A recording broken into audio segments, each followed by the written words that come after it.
2016 April 18. Punjab மாநிலத்தில் இருக்கிற ஜலந்தர் மாவட்டம், அங்க ஜமால்பூர் அப்படின்னு ஒரு ஏரியா இருக்குது. அந்த ஏரியால இருக்கிற ஒரு பெரிய ஹோட்டல்ல, அங்க இருக்கிறதுலே பெரிய சூட் ரூம்ல ஒரு பெண், 4 ஆண்கள், இந்த 5 பேரும் அரை நிர்வாணமா நைட்டு 12 மணிக்கு டிவியில பாட்டு போட்டு பயங்கரமான டான்ஸ்ல இருக்கிறாங்க. அப்படி டான்ஸ் ஆடிட்டு இருக்கும்போது அதுல இருந்த ஒருத்தனுக்கு அவனுடைய மொபைல்ல கால் வருது. அதை அட்டன் பண்ணி அவன் பேசுறான். ஆப்போசிட்ல பேசின ஒரு நபர், எனக்கு உடனடியா பவுடர் வேணும் அப்படின்னு சொல்லி கேட்கிறான். 12 மணி ஆச்சு, நிறைய செலவாகும் அப்படின்னு இவன் சொல்லும் பொழுது, எவ்வளவு செலவானாலும் பரவாயில்ல, இன்னும் 1 மணி நேரத்துல அது எனக்கு வேணும். இவன் உடனே இங்க ஓடிட்டு இருந்த பாட்டை நிப்பாட்டிட்டு 4 பேருக்கும் அந்த தகவலை சொல்றான். இந்த பவுடர் நம்ம கொடுத்தோம்னா நமக்கு லட்சக்கணக்கில் இன்னைக்கே நைட்டு வருமானம் வரும் அப்படின்னு சொல்லிட்டு அந்த 5 பேரும் பயங்கர சந்தோஷத்தோட போதையில கிளம்புறாங்க. அப்படி கிளம்புன அந்த 5 பேருக்கும் தெரியாது, இந்த இரவு அவங்களுக்கு பயங்கரமான மர்மமான நிறைய வித்தியாசமான அனுபவங்களை கொடுக்க போகுது. இந்த இரவு மாதிரி இன்னொரு இரவு அவங்க வாழ்க்கையில வந்துடவே கூடாதுன்னு சொல்லி அவங்க நினைச்சிருக்க மாட்டாங்க.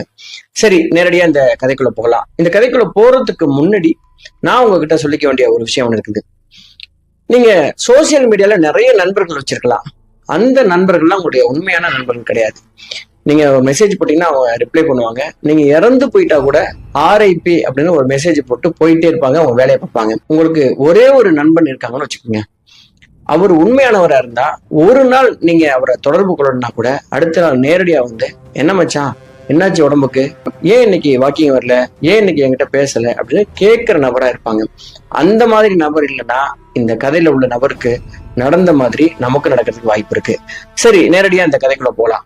அன்னைக்கு ஏப்ரல் 18, 2016 பஞ்சாப்ல ஜலந்தர் மாவட்டத்துல ஜமால்பூர் செக் போஸ்ட் கிட்ட நைட்டு 1 மணிக்கு ரெகுலராகவே இந்த இடத்துல போலீஸ் செக் பண்ணிட்டே இருப்பாங்க. வர்ற எல்லா வெஹிக்கிளையும் நிப்பாட்டி அந்த வண்டியில என்ன போகுது, யார் போறா அப்படின்னு அங்க பரிசோதனை பண்றது வழக்கமான ஒரு நடைமுறை. அப்படிதான் 1 மணிக்கு வண்டியை நிப்பாட்டிட்டு இருக்கும்போது 5 கார்கள் வரிசையா நின்றுட்டே இருக்குது. அதுல 4வது நின்ன கார்ல இருந்து தொடர்ச்சியாக ஹார்ன் அடிச்சுட்டே இருக்காங்க. முன்னாடி இருக்கிற கார்ல உள்ளவங்க எல்லாம் போலீஸ் செக் பண்ணிட்டு இருக்காங்க, கொஞ்சம் வெயிட் பண்ணுங்க ப்ரோ அப்படின்னு சொல்லும் போதும் அவங்க கேட்கவே இல்லை. தொடர்ந்து ஹார்ன் அடிச்சுட்டே இருந்த அந்த வண்டியில இருந்து திடீர்னு ஒரு நபர் இறங்கி நேரடியா போலீஸ்கிட்ட வர்றாரு. வந்து சொல்றாங்க, எங்களுக்கு மினிஸ்டர் சொந்தக்காரங்க, நாங்க உடனடியா போகணும், எங்களை விட்டுருங்க அப்படின்னு சொல்லி கேட்கறாங்க. சரி சார், உங்களை விட்டுறேன், நீங்க உங்க காரோட பேப்பரை மட்டும் கொண்டாந்து காமிச்சிட்டு நீங்க போலாம் சார். நான் ஒரு மினிஸ்டர் சொந்தக்காரன்னு சொல்றேன், இதுக்கு மேலே என்கிட்ட பேப்பர் கேட்கறியா அப்படின்னு ஊன்னு கத்துறான் அந்த ஆள்.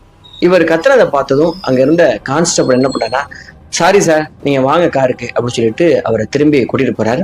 அந்த நபர் காருக்குள்ள போய் உட்காந்துட்டு கார் எடுக்கிறதுக்கான முயற்சியில இருக்கும்போதுதான் போன கான்ஸ்டபிள் பாக்குறாரு, அந்த காருக்குள்ள மொத்தம் 4 ஆண்கள், ஒரு